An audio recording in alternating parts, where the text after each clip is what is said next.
The oldest and strongest human emotion is fear, and the oldest and strongest type of fear is trepidation of the unknown.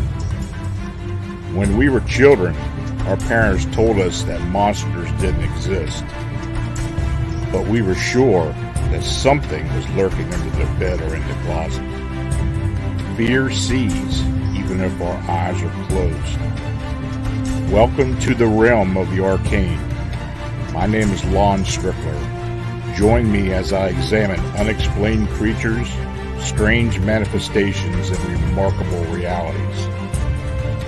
Imagine this next hour as a voyage of discovery to strange lands, seeking not for new territory, but for new knowledge of the supernatural. Come on board as we begin this adventure together. Hey folks, good evening and welcome to another episode of Arcane Radio, where we explore the unexplained live on Beyond Explanation. I'm your host, Lon Strickler, coming to you within a cannon shot of historic Gettysburg, Pennsylvania. Thanks for joining us. Now, Arcane Radio and Beyond Explanation channel is made possible by you liking, subscribing, and sharing our programming. The Super Chat donations are essential for us to continue offering our unique content.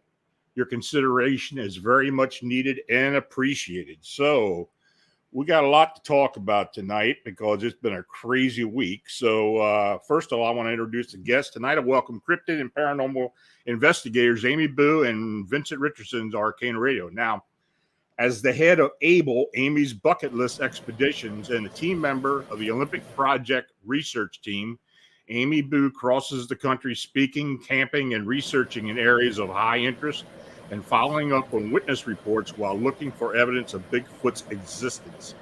An educator, writer, and certified volunteer naturalist from Northeast Ohio, Amy co-founded Project Zoobook, a collaboration of Bigfoot investigators working alongside primate zookeepers, primatologists, wildlife biologists, marine biologists, forest workers, archaeologists, anthropologists, university professors, law enforcement officials, and other scientists. Her work with this group earned her a dedicated researcher award at the 2018 International Bigfoot Conference in Kennewick, Washington. Tune in to Amy's adventures on her webcast, Bue Yonder, streaming on Beyond Explanation on YouTube. And Amy is also a member of the Phantoms of Monsters Fortean Research team. Now, Vincent Richardson is a longtime paranormal investigator and enthusiast. He is currently the associate producer of Beyond Explanation and also a research assistant at Phantoms and Monsters. So, Amy and Vincent, thank you for joining me this evening. Thanks for having me. Yeah, thanks for having me too. Amy, I'm going to start with you. Tell us what you've been into, what you've been doing, some of your research, some of what, some that's interest you. I know you've been on the road a bit, so tell us what's going on. Well, I haven't been on the road too much, like as far as out of state, too much this year because of COVID. A lot of things have gotten canceled. But I did get to go out to Michigan, see some friends out at the Michigan conference. And I have been out where my favorite place to go, which is to Pennsylvania. Well, one of my favorite places to go. So I live in Ohio, but I go out to the Allegheny National Forest a lot. And I have a research area, for lack of a better term. I know we all say that and it kind of sounds funny, but it is where I do some research. So I go out there whenever I can. I have my audio set up out there, my cameras and everything. It's in a place where there have been a lot of sightings from other people. And I first, I grew up going to this particular area. It's right near my grandpa's hunting cabin. And since then, I started, getting interested in Bigfoot. I used to be an investigator for the BFRO. Then I kind of went on my own and have been doing my own thing. I am a part of the Olympic Project, like you said, but I still get a lot of reports. And so I go out there. I think you were talking about me being an Ohio Certified Volunteer Naturalist. So I do kind of double duty because I'm looking for evidence of Bigfoot taking Bigfoot witness reports out there, but I also am looking at the flora and fauna of the area, and I have been doing a study with that kind of in conjunction with Bigfoot because one of my passions and my favorite thing about Bigfooting is my group called Project Zoobook that you mentioned as well, with all the scientists and the researchers. And we're starting to pair up researchers along with scientists that live around the same area. And we are talking about, if Bigfoot is real and if it is a primate. And we were just talking about that. I don't know if that's true. It's just a question that I'm interested in. But if it is, then what would they eat? And where would they sleep? And how would they survive in that area? So we do a lot of research in that way. So I'm still out there. Another thing I've been working on still is my book, and I can't remember if I had started that yet the last time I was on here, Lon. You But talked I about it. Did we? Okay. Yeah, My you talked brain, about it's it. You gone. talking about the My Tom brain has Mix book? left the building. Yeah. Yeah, the Tom Page book. Yeah, so I'm Page. still been working on that. Yeah. That's okay. And for people who don't know, he was a financial backer for both Peter Byrne and Roger Patterson back in the day. And he unfortunately passed away. Was it last year? This time, like the last few years have been just crazy, haven't they? Yeah. Yeah, I think it's maybe last year sometime. Yeah, and then but before that, he and I had been meeting, and I was getting all of his stories out of him, and he had quite some good stories. So I've been kind of hunkering down and really working on that. I took some time off from it after he passed away because it was just kind of too sad to do. But I'm back at it, and then I have been, I haven't been able to go out to the Olympic project this year so far, just with my health and COVID restrictions and stuff, Right. but still involved, through talks and things like that. So a lot of the Olympic project members are also in Project Zoobook, so we have a lot of crossover there. And they've been doing some really great things. Again, for people who don't know, one of the big things that they're doing is studying some ground nests that were found out in the Olympic National Forest out in Washington State. And they were found by a logging company surveyor. It's a big, long story, but making it short. And so they have been doing different tests, DNA tests, eDNA, looking for hair samples. They found there's been a newer discovery at that general site, but about maybe, I think they said like a half a mile away. I could be wrong about that, where they found footprints and a handprint and all kinds of cool stuff. So some of the scientists from Project Zoobook have been out to the site, and we're just all doing kinds of cool stuff together. Right. So that was a really long answer for your question. Well, if you asked me if Bigfoot was real, I'd have to tell you yes. I saw something, and that's kind of been the catalyst for me ever since. So I'd have to say, yeah, they're out there. Yeah. But I do think they are. Like I always say that it depends on the day. Like some days, like I think for me to be 100% sure, I would have to have a really, really good sighting, or some kind of evidence, because that's just how my brain is. But then when other people start talking about their sightings, and you talk to somebody like yourself, or who lots of people that have told me personally their sightings, then I'm like, okay, it's real. It's real. I really want that smoking gun for myself. Absolutely.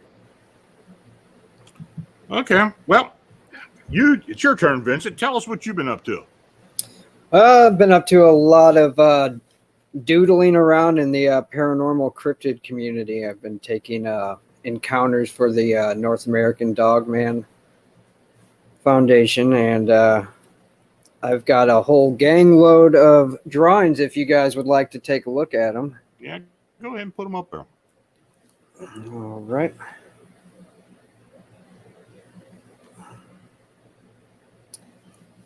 Here we are. So that's from Dogman That's from the North American Dogman Project. Okay. And I've been the forensic sketch artist for the Region 3 for the past year. Okay. And we take a plethora of encounters. I mean, this one right here, this is a hyena type. Yeah. They've been seeing more of those recently. Yeah, we've had them in Pennsylvania too. Have you? And let's see. Yeah. I wouldn't want to see that. No. Yeah. I don't want to see any of the uprights or any of them. Yeah, they're pretty scary. Oh, that is scary, but it's really good artwork. This is actually from a encounter that this was an eyewitness account, and that's actually Mr. James West. That's from one of his encounters. We'll be on the show in a couple of weeks. Yeah. Yes, sir. And he had two encounters in Greene County, Pennsylvania. Yeah. We get all sorts of different sightings, different types. They don't look the same. I don't like the dog man term as much. I think the upright canine is more suiting for the sightings. And here's another encounter. Gentleman saw this creature dragging a small moose out of a pond. Lovely. Yeah. This was part of what a person that said he survived the LBL massacre. This is from his testimony. This is a sketch from an eyewitness. Peeping through a woman's window. So. No thanks. Yeah. This is another one from the LBL. And this is for those who don't know what LBL is, it's land between the lakes in Kentucky. It's a huge area. I've had several upright canine sightings there over the years, as well as Bigfoot, and some stuff I had no idea what they were. But there's a lot of things going on there. It's a strange, weird area. Yep. For sure. This is another sketch from the same witness account. Now, the massacre I'm talking about was apparently a family in a RV was brutally murdered by this creature who later was killed by the army and the police, I believe. This is another hyena type. This is actually from a personal encounter that I had when I was a child, which kind of got me into the whole thing. I was werewolf obsessed at a young age. I saw this thing when I was 10 years old during the flood of 93. We had to evacuate our house, and we stayed with some relatives. And I encountered this thing one evening, and then again in the morning. That's scary. Yeah, some of these are just from the eyewitness sketches again. Different accounts, different things. That's kind of modeled after the Beast of Bray Road, if you know that story. This was a encounter. This was actually seen by a member of the NADP. This was what she called the werewolf boy. She saw this figure walking down the street, and as they got closer to the individual, this is what they saw. That one was cute.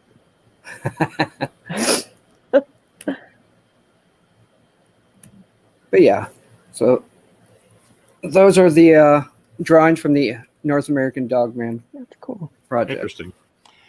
Yeah, it's pretty interesting when you see some of the sketches, how people describe them, and I guess it's all all subjective, but it's everybody's got their own perspective of these type of beings, and we've had a bunch of them here in Pennsylvania for years, off and on, and even up in Allegheny. I mean, we had a few of them up there, older ones actually. But that hyena stuff, yeah, I mean, and most of those are quadrupeds. Yeah, You know, strange, huh? yeah, Butch and I have we have kind of classified the dog man moniker on those quadrupeds. I mean, they got all kinds of different looks to them. I mean, you got the hyena type, and you got the kind that have all those muscular legs and stuff. And but you know, most of what people see are the uprights, and these things are huge. I mean, you know, they go anywhere from 8 to 10 foot in height, and they're they're like Hollywood werewolf, werewolves. Mm-hmm. And you know, it's pretty amazing what people tell you. And in fact, we've had at least one really good witness who worked for the Pennsylvania Game Commission, and a lot of those guys up there in central Pennsylvania acknowledge that something's going on up there because of just some evidence they've sensed and things they've seen. And yeah, I mean, you know, we kind of get a report scattered here and there, but there's definitely something going on throughout the state. Absolutely. So I'm going to go ahead and start talking about what's been going on around here this week. Well, not around here, but it's been reported to us. We now Can I say something about that? Sure. I have to tell you. So we were talking before, like I'm definitely more of a I'm Bigfoot. Like Bigfoot's my thing, so that's really what I look at. And I'm definitely more like primate or a natural creature. But man, I have been really interested in these discussions with what you guys have been talking about lately. There's just so many different people that are seeing them and in the same area. So it takes quite a bit for me to be really interested in something that's that kind of paranormal or sure. or strange, and I'm like fascinated. I can't wait when you guys keep posting all this stuff. So I'm like, yay, I hear more about it. Well, you know, you're involved with the group, so you know what's coming in, and you know, it all gets posted up there and for everybody to look at. Plus, on the website at cryptidhunters.org, all those stuff that's posted there is from the Fams of Monsters Fortean Research team. But you know, this is one thing about the dogman upright canine phenomena that I think there very well may be some connections with Bigfoot, because I think some people do kind of misidentify what they're seeing. You know, it very well could be a Bigfoot, or you know, vice versa. And absolutely. You know, I've had some descriptions of things that could have been a lot of different things, and you know.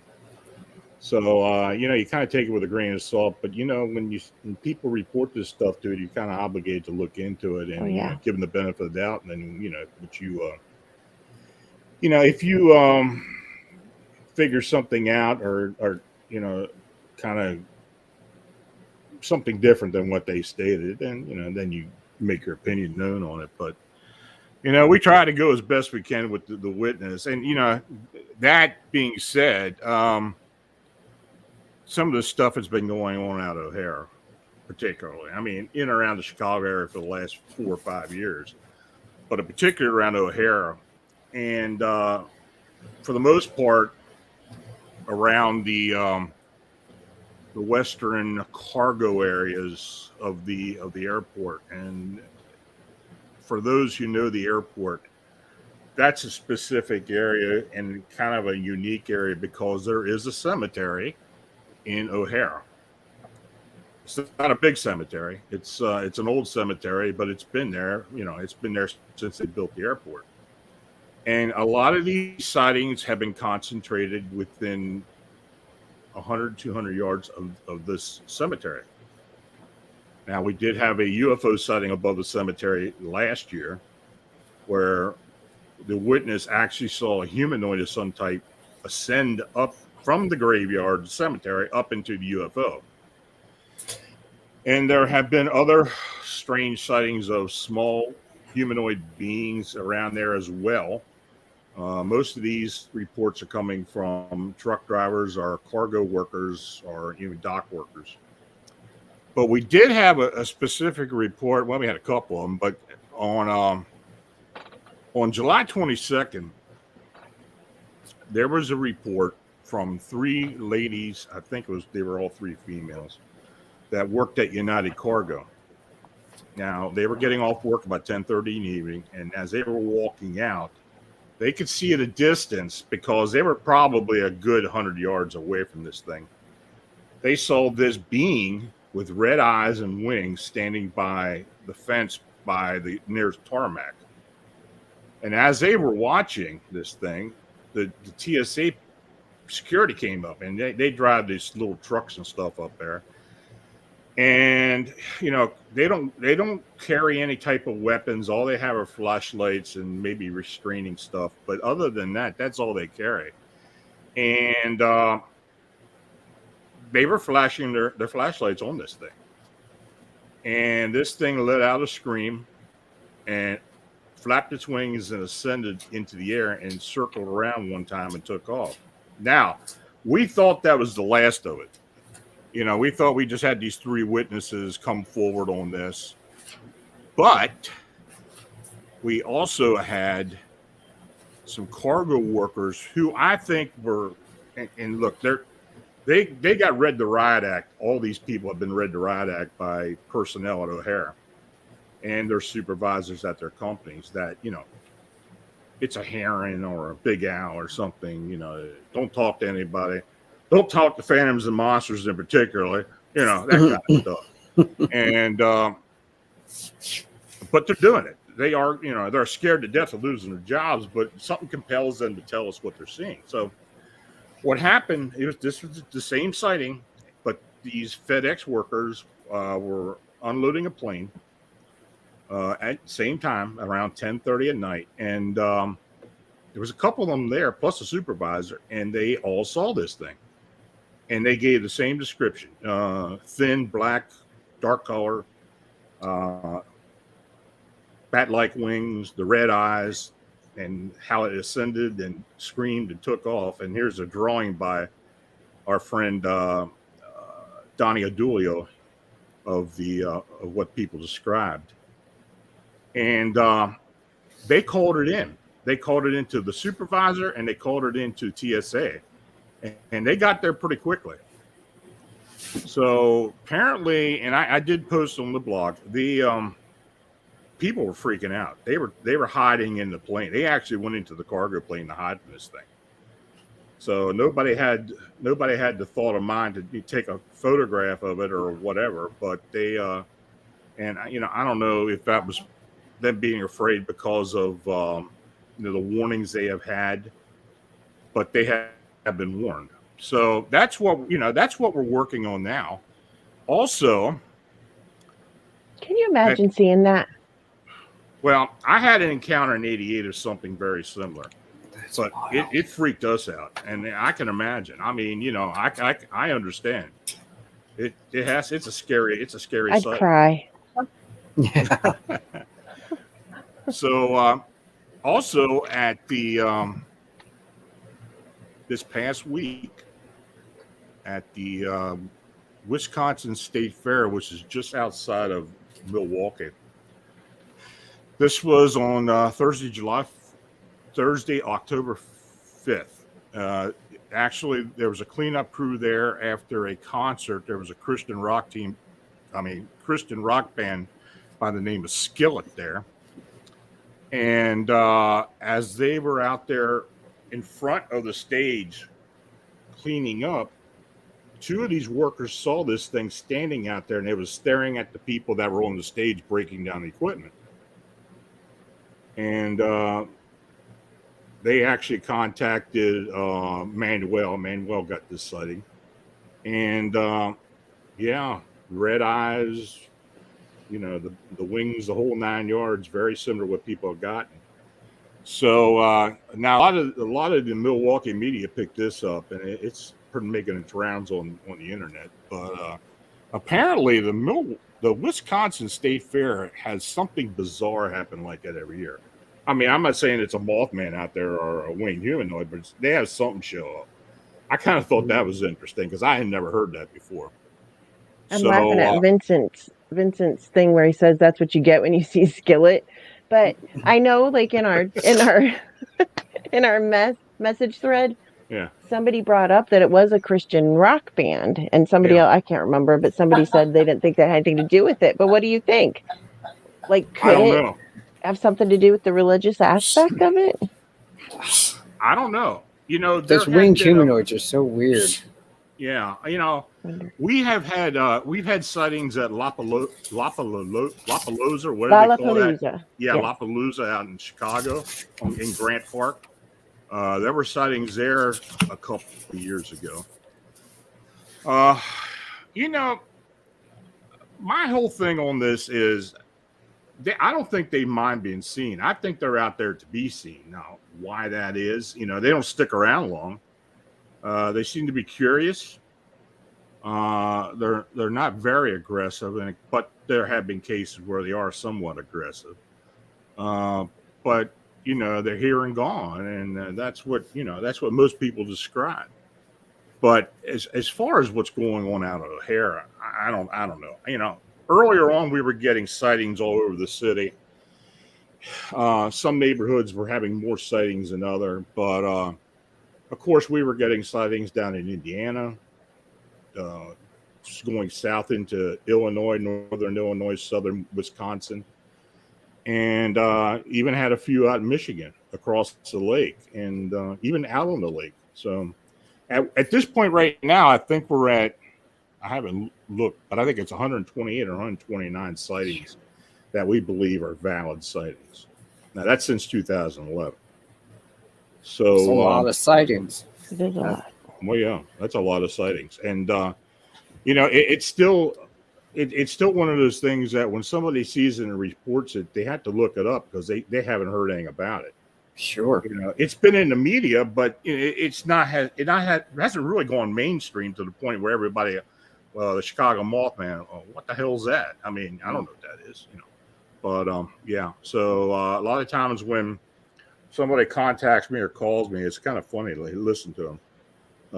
Somebody gave me this number to call you because I saw something. I had no idea what the hell this thing was, and they told me to call you, or I found your name on the internet, or you know. You know, and you know, so and then when you tell them, well, you're not the only one. I mean, this is something that's been going on for quite a while. But you know, another nice aspect of this, even though we can't get any of the Freedom of Information Act requests filled through the city, is we've had police officers, city workers. We had somebody in the mayor's office that saw one of these things. I had two reported sightings. One was a retired police officer from Chicago, and the other one was two on-duty cops who got flagged down by some of the people in the neighborhood. And this thing was up on top of the building. And but I've had other police officers talk to me, and yeah. So, and of course, at the airport, we're getting TSA security talking about it. Plus cargo people. I got a source in one of the airlines who's actually a supervisor, but I won't. You know, I don't want to go any further than that because I don't want that person getting tagged for this. But they have been very cooperative in giving me an idea of what the hubbub is going on at that terminal where they are actually at. So, and they are in charge. This supervisor is in charge of the ground crew. So, yeah. So, you know, it's pretty busy. And they have had some of their people actually tell them that they're seeing this stuff. So, air traffic controllers, pilots. You know, we have filed FOIA requests with the FAA at Great Lakes. No reports, even though I know these pilots are calling it in.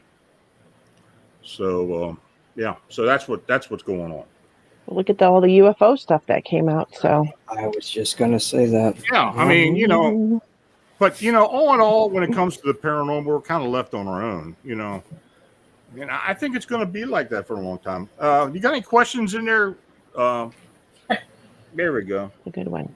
Could any Mothman sightings be produced with lights or holograms? I guess it could be, but you know, we have no evidence of that's going on. We really don't. I mean, we've had people saying there's squirrel suits, people flying around in suits and stuff, and drones and all that. But those devices cannot do some of the maneuvers that people have been describing to us. And if it's a squirrel suit, somebody jumping off a building and trying to fly down or float down, well, they don't call it the Windy City for nothing. They're going to go splat on one of the side of them buildings, and they're gone. That's a really good question, though, isn't it? That's a good question. Yeah, it is, because there are a lot of questions. Mm-hmm.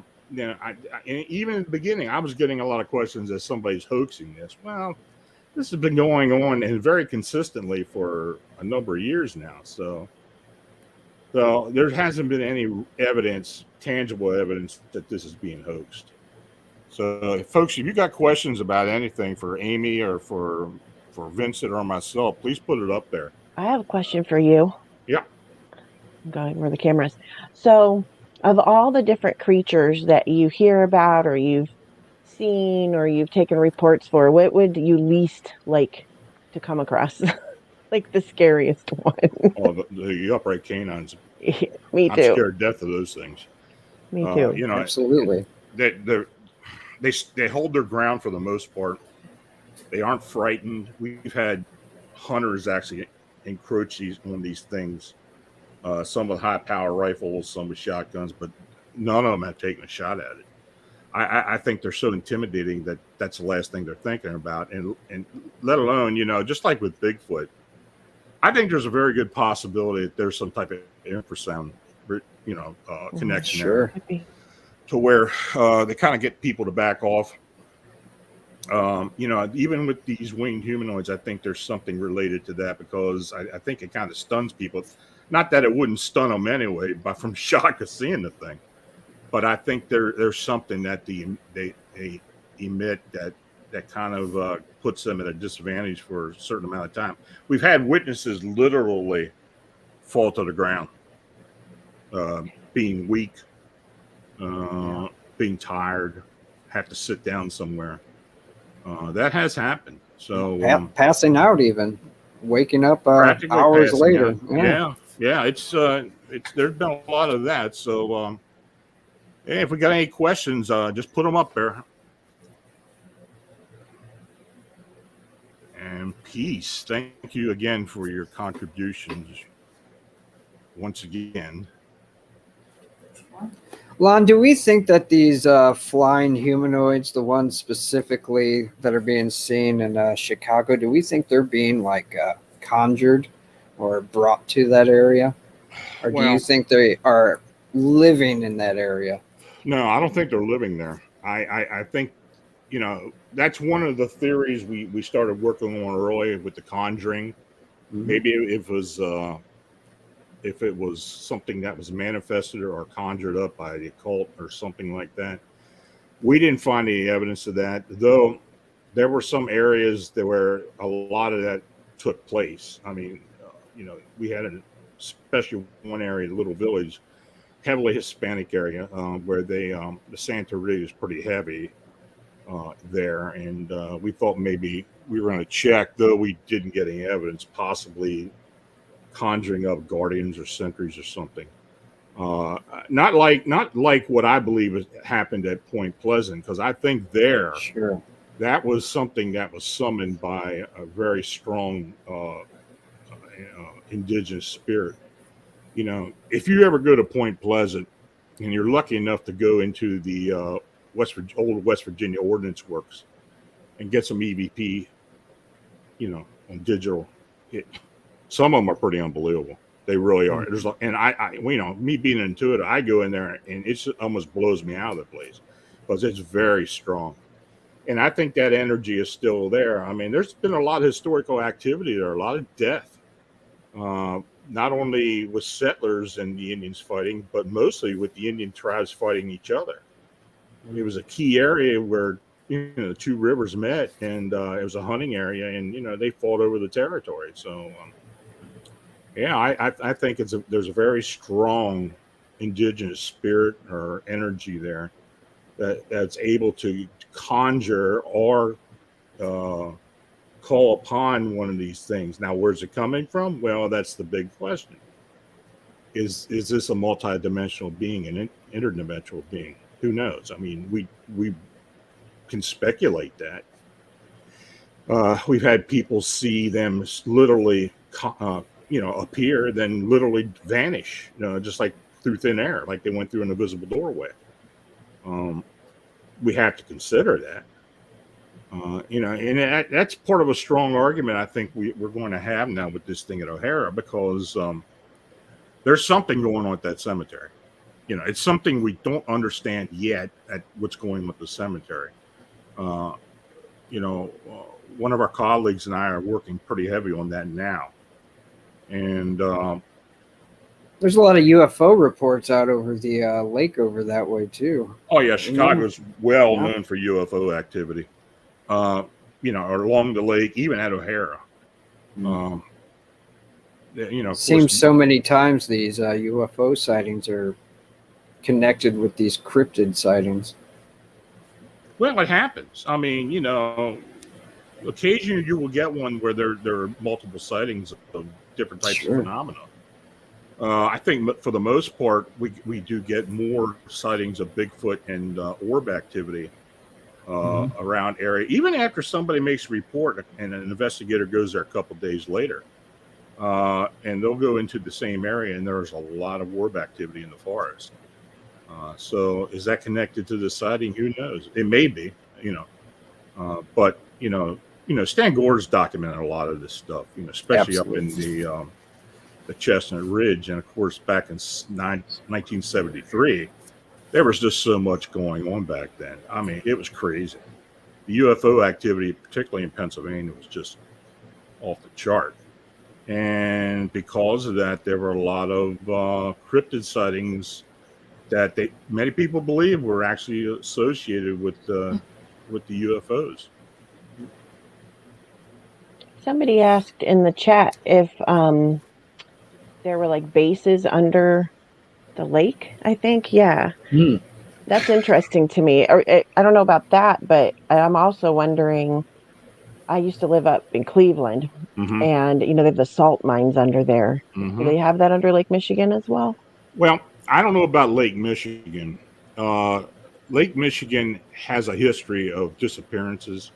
There have been reports of USO activity, actual craft coming out of the lake. There have been some cryptid sightings of reptilian-like beings on the shores. Gonna give me nightmares. See, that scares me the most. Yeah, those reptilians. That's what scares me the most. But if there is any type of military or deep underground base activity, I wouldn't be surprised if it was mentioned in connection with the airport. Sure. These type of theories have been coming up for a lot of years, in particular, like the newest airport that was built out in Denver. There has been talk of all kinds of crazy phenomena going on out there. I hate that. And O'Hara is well known for paranormal activity. There are travelers that show up that really shouldn't be there. People see this person, see this manifestation, and then it just disappears. There has been a lot of that over the years. And there's also been, even we have had reports of possible grays being seen out on the tarmac, or even in areas of the terminals. So, is that what's going on? I guess it's possible. I don't know. If we don't have access to it, there's not much we can do about it. But because of Chicago's size and everything, I think it's very possible that that may be a possibility. So who knows? Amy, have you seen any orbs when you're out looking for Sasquatch? I've seen a couple weird things that I can't really explain. During my second possible sighting, and again, I didn't see it well enough to know for sure, it was at night through a FLIR. It was misty, raining, and we were standing near some high tension wires, and there were some white orb-like things, but I'm just wondering if that was the electricity, or something like that. Ball lighting or something like that. Something like that, yeah. But there have been once in Kentucky, and once in somebody, I forget who it was, Blue Crossroads said he was talking to Dave Hensley, and it was once went out with him camping. We saw some strange lights, but they didn't look like orbs. They looked like, both times I could have sworn somebody was standing there with some kind of electronics, because it looked like they were red and looked like something that might have been going off from a camera, like a LED light, but there was nothing there. And as far as we knew, nobody like with a laser pointer or anything like that. So both times I was positive somebody was standing there and they weren't. So I'm not sure what that was. I wanted to ask you something, Amy, and I didn't talk to you about this, but I asked some of the other people on the team. That Cass River sighting up in, was that Michigan? Of the Bigfoot that crossed the river. Oh, yeah. You know which one I'm talking about? Yeah. What are your thoughts on that?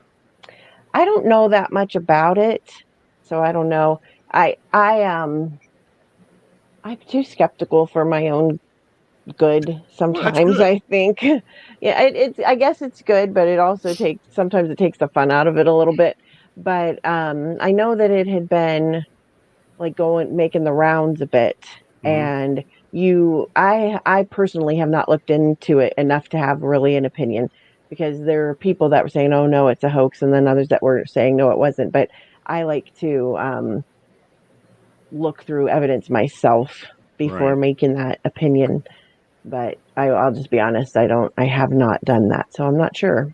Yeah, I think that's one of those things that's going to have to kind of make its way through the years, and people having more thought about it, just like with Patterson Gimlin. I mean, it took a long time before that even became mainstream. I want it to be real. Yeah. Oh, yeah, absolutely. Yeah. I mean, I'm just not sure. Over the years, I've seen some videos and such that I've kind of break down and try to get. Yeah, there it is. I mean, some people say it's a suit. It kind of looks like it, but you don't know. Yeah, it would be so hard to hoax that. That's the thing. Well, not only that, but you'd get waterlogged going out there in the river like that. And it looks like it's carrying a small juvenile in its right arm. But I don't know. I mean, I saw other ones where it looked like it had like something slung over its right shoulder. I don't know. Right. But unfortunately, it was only for I don't know how many seconds. It wasn't long. 4 seconds. Yeah. Yeah. So I tend to throw things out if they can't really be and this could be for like a regular animal, like with my naturalist stuff. I tend to throw things out if it could be a hoax, or if it's not, if you really aren't sure that you can make it out. But I know that I probably throw the baby out with the bathwater sometimes with that, like I'm just like, nah, next. But I could be like nexting something legitimate. Yeah, I'm accused of that a lot of time, of being kind of being enthralled by what I get, and just taking the word of the witness and trying to make it sound like it is good. I mean, I've kind of gotten better at that. I've become more of a skeptic as time has gone by. I mean, I've seen these Bigfoot films that are just so ridiculously bad. I mean, it's pretty obvious. Well, it's like once I started like finding out that people were just straight lying to me, then it's made me a lot more of a skeptic, because like there were people I really trusted that I now know to be 100% hoaxers. Like I don't just think it, I know it. So that has made me be, it's made me be a little bit more, but I will always say, I'm not an expert. I don't know for sure. And I hope that it's Bigfoot. Right. Or what? I don't know if I hope it's Dogman or some lizard thing, because I don't want that to be true. But right. But I'm not saying it's not. We also got another video or a photograph from a video of it was from Luis Castillo. It was from a friend of his that had gotten it at Salt Fork. Now I know you had mentioned the area. Can you kind of talk about that area? I mean, I know you've been there and you're really familiar with it. Salt Fork has a rich history of Bigfoot sightings. Sure. Some, again, that have been found out to be hoaxed, and others not so much. And I've been out there quite a bit camping. used to help with some different things like Bigfoot Adventure Weekend every June that Alan and Jesse did. And we had some interesting stuff happen. It was like a thing that they did, and I helped them for kids and families mostly, that they'd come and you'd take them out looking for Bigfoot and stuff. But we had actually some, like, to me, impressive things happen, whether it was different animal calls we couldn't make out, or there was one time we were there where we kept getting these rocks thrown at us. And that was the first place that I have ever, and there's also been, before I go off on my own story, there's also been footprints found there, just a lot of sightings. And now when you go, it's kind of like a Bigfoot mecca, I guess. So when you're there, you always have to be wondering if somebody else is out there looking for Bigfoot at the same time as you, and you're just hearing them. So it's kind of like, I don't know, but I'll tell you what, the first time I ever did any Bigfooting, if you want to call it that, I had gone to an event there, and it was the day after the event ended, and I had my husband at the time, we had gone down and were like taking a hike, and I found what looked kind of like a really big footprint. And I'm like, oh, this can't be true. You know, there's all these people here, but it was off the beaten path, so it was weird. So when we went back to the lodge, I saw these other guys that were at that same event, and I'm like, oh, they're still here. So I went to them and I showed them my picture, you know, on my phone, and I'm like, you know, this is kind of interesting, right? And they thought it was. So they asked if we wanted to go to that area and look for Bigfoot that night with them. And of course I was like, yes, I'd never done anything like that before. So what's funny is I went to the desk at the lodge, and I told there's like a young lady behind the desk, and I'm like, listen, I'm about to go out in the dark with these people I don't know. They're in room whatever, so if I don't come back, they killed me. So now they're actually friends of mine, so they did not kill me. But anyway, we went out there, and we're hiking around, looking around different areas, and one of the guys, they had like a machete, so they're bushwhacking their way up this hill, and there was no paths around. This was like outside of the park, really. I believe that area is outside the park, so we had gone quite a distance. It wasn't probably where somebody's gonna hoax a footprint. I guess they could have. So anyway, we're bushwhacking our way up there. What's important to know is that I took them, like I drove to where we had seen this. They couldn't have planted anybody there because they didn't know where we were going. Okay. So didn't see any other cars. It's very remote. So we bushwhack up into up this hill, and we're standing there listening. And of course I'm terrified because back then, like, I did not go out in the dark, and especially not in the woods. And it was just like, oh my gosh, the idea, I still get scared sometimes, but back then I was petrified. So we're standing like in this little group, you know, waiting to see if anything would happen. And I didn't know at the time that they were recording the whole thing and like on audio recorder. And I'm like, I think I want to go back now. So we're standing there. I was so scared. But what was interesting was from the woods, and I could see, it was dark, but there was enough like, you know, light that you could still see them. From the woods like this, it was like somebody grabbed a handful of gravel and just whipped it at us. So these little stones came flying at us. It wasn't a place where there were like a creek bed or anything where there were a lot of those types of stones, you know, and just that it came out of the woods, and we had bushwhacked in there like for at least a quarter mile, if not longer. That was interesting to me. And I feel like it was kind of beginner's luck because I don't usually have anything happen when I go out looking for Bigfoot. You know, I say I'm the worst Bigfooter in the world because nothing happens, but that was really... Oh, you're part of a large club, believe me. That kind of got me hooked on it that night at Salt Fork, because where did those come from? What else throws rocks? Unless there was a person that just happened to be there to throw things at us. It was really interesting. Well, you know, that whole Guernsey County area, there's a lot of weird stuff that goes on out there anyway. There is. I have actually had haunting investigations there as well. So I don't know if it's tied into any of the Bigfoot activity, but it just seems to be the perfect place for Bigfoot. I mean, you know. I told you, like, I have my doubts about whether Bigfoot is paranormal, although I've had people tell me stories that I'm like, okay, I never say never. That's just not how I look at it. But man, I've had weird stuff happen, so I believe you. I've had weird other stuff, not Bigfoot related, happen. Oh yeah. Well, you know, when you immerse yourself in this type of stuff, you're gonna have something come. You know, it happens to me all the time, and Yeah. you know, it kind of drives me crazy sometimes. But you know, this is what I picked to do, and I got to kind of live with it, unfortunately. But I like to do it anyway. I bitch about it, but I like to do it. So, folks, you got any questions? We got 10 more minutes on here, so if you got anything, let us know about it. Has anybody else seen a reptilian astrally project like a ghost? I know one person who definitely has. Heard of that. I know two people who definitely have. Matter of fact, and I'm working with both of them still. So it's an interesting question. Is it possible? You know, the whole reptilian thing is you know, what the hell is a reptilian? Like flea stacks. Is that what they're supposed to look like? The slee stacks, I like that. Like for real, is that what they're supposed to look like? Because those are terrifying. Kind of.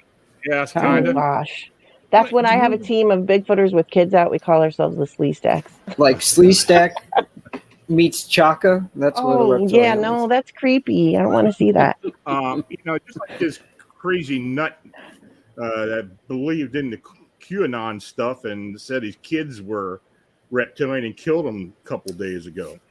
Oh, that's crazy. That was so sad. Yeah. So I mean, you know, my God, that when was it comes so to sad. reptilians, Oh no. You know, let's put it this way: I've been asked to be on productions as far as with reptilian sightings and stuff, and I won't do it. And the only reason I won't do it is because I really don't know that much to where I think I can go in there and give information. You know, I can document what people tell me, and that's what I have done for years. But as far as really believing that there is some type of reptilian race, and is it connected to humans, or is it a particular race, or I really don't know. I really don't know. Maybe one day we'll find out. You know, and I'll be honest with you, I think that day's coming sooner than later. I think so too. I think things are going to shake loose. 5 years, maybe. Yeah, next 5 years. Quote me on that, but I'm just saying, you know. I think with technology the way it is, and I've said before, quantum computing becoming more mainstream, I think we're possibly going to get some answers, not necessarily from the scientists, but from the public. Right. You know, that's like what I wrote in my book was all public sightings, you know, experiencers, and you know, what the government isn't going to tell us, or the powers that be tell us. Well, you know, you gotta take what you can get, and then determine what it was they actually saw. And the whole extraterrestrial, ultra-terrestrial, multi-dimensional being thing is it's interesting, and there's a lot of things have come out of the research, but you know, we really don't have the answers yet, but I'm hopeful that we will at some point. I don't want them to be real. Huh? I don't want them to You be don't real. want it to be real. But I've said this before too, like when I'm in my tent at night, especially if I'm out there by myself, but even if there's other people in their tents, I just lie there and I just repeat, like, I don't believe in bears, I don't believe in cougars, I don't believe in Bigfoot, I don't believe in Dogman, or whatever it is, or I can't sleep. Well, that's a good way to be. I mean, some people think if you sit there and think about it, you're going to manifest them. Well, I just like get it out of my head, out of my head. Yeah. We got any more questions? Do you think Mothman likes or prefers a certain cloud pattern? I haven't even thought of that. I don't know. You guys got any thoughts on that? I've never paid attention to that. No. That has never crossed my mind. I will say most of the sightings that we do have are on overcast days.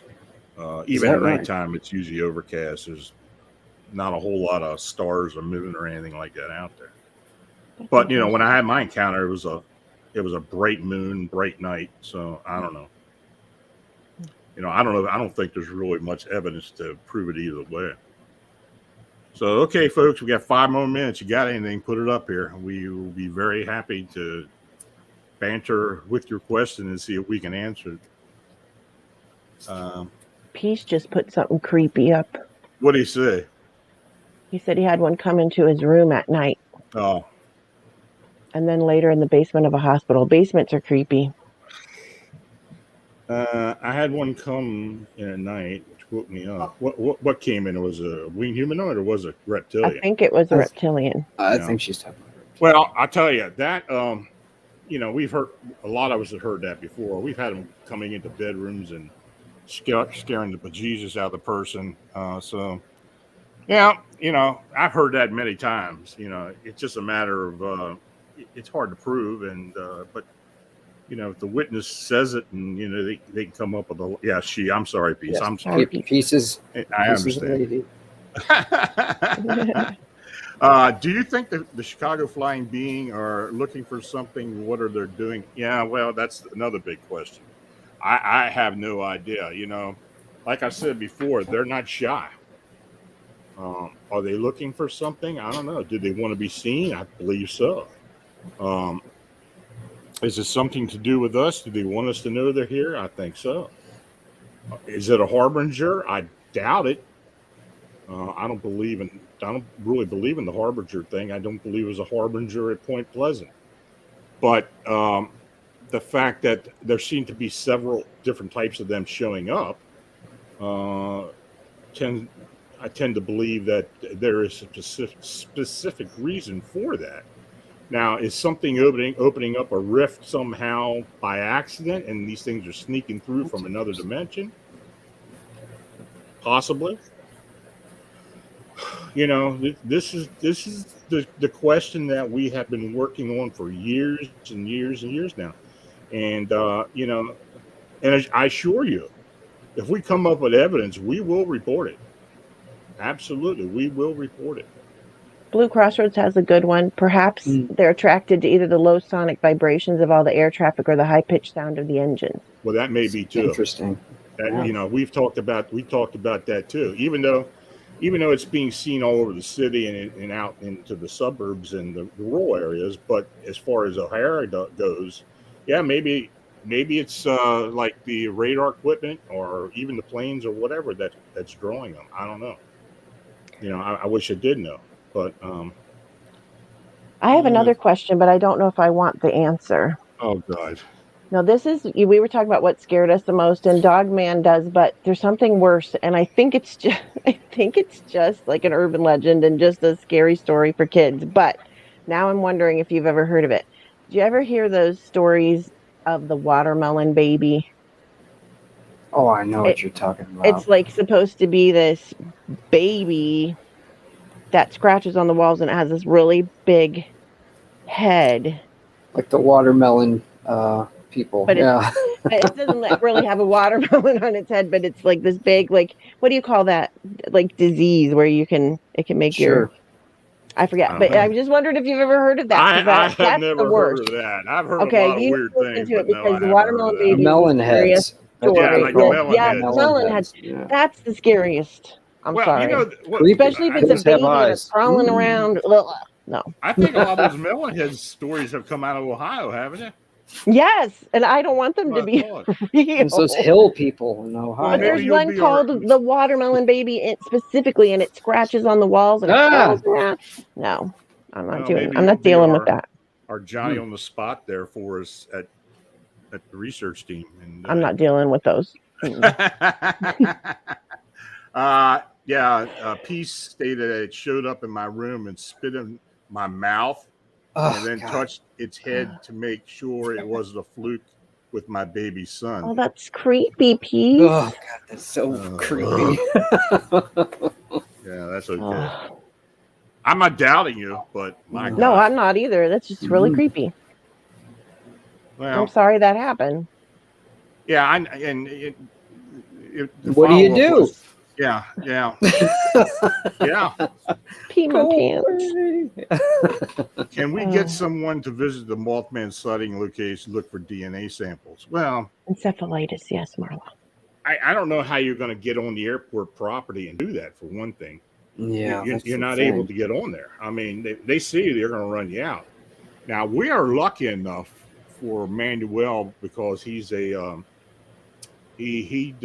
works for a trucking company, and he actually dispatches drivers out to O'Hara, Mm, and he has to go out there occasionally. So, Sneak out there. I know Yeah. he's going to the cemetery and doing Sneak some in the work truck. there in the next weeks or so. But as far as getting DNA, that would have to be something that would be immediate. Say you saw something fall off one of these things and collect it. You could have taken its coffee cup that it left behind. I There guess you you go. could, but I haven't seen That's one. dumb. Heard one drinking coffee. Dumb. But, I watch too much CSI. Amy, did you find any DNA in those Sasquatch nests that were out there in the Olympic project? I didn't myself, but they've collected different samples and stuff. The first round that they sent Coffee in, cup. which is expensive to do, they didn't come back with anything, but we're still trying. Well, we're going to wrap this up, folks. And again, I want to thank Amy and Vincent for being on here with me. I really appreciate it. I like these FORTEAN Friday nights, so I can get team members and people that work with us to come on and talk about what we're doing. And it's always interesting and much appreciated. So you two, I will talk to you soon. fine. And thanks again. Thank you. Bye, everybody. Okay. Bye. Now, if you have an unexplained encounter or sighting, feel free to contact me through the Families of Monsters blog site. And I want to again thank Amy Bue and Vincent Richardson for joining me this evening. And now thanks to all of you, each and all of you, for watching and chatting. If you made a super chat donation, it's truly appreciated. Your support is what makes all of this possible. So please like, subscribe, and share. Now, next week, I have author Deborah Cobble on with me. And her book is, I think it's been out a bit, but it's titled Extraordinary Contact, Life Beyond Intruders. So that should be interesting. I don't know the exact content of the book, and I am going to read it. And whatever's in there, we will discuss. So until next week, stay healthy, have a safe and enjoyable weekend. Good night.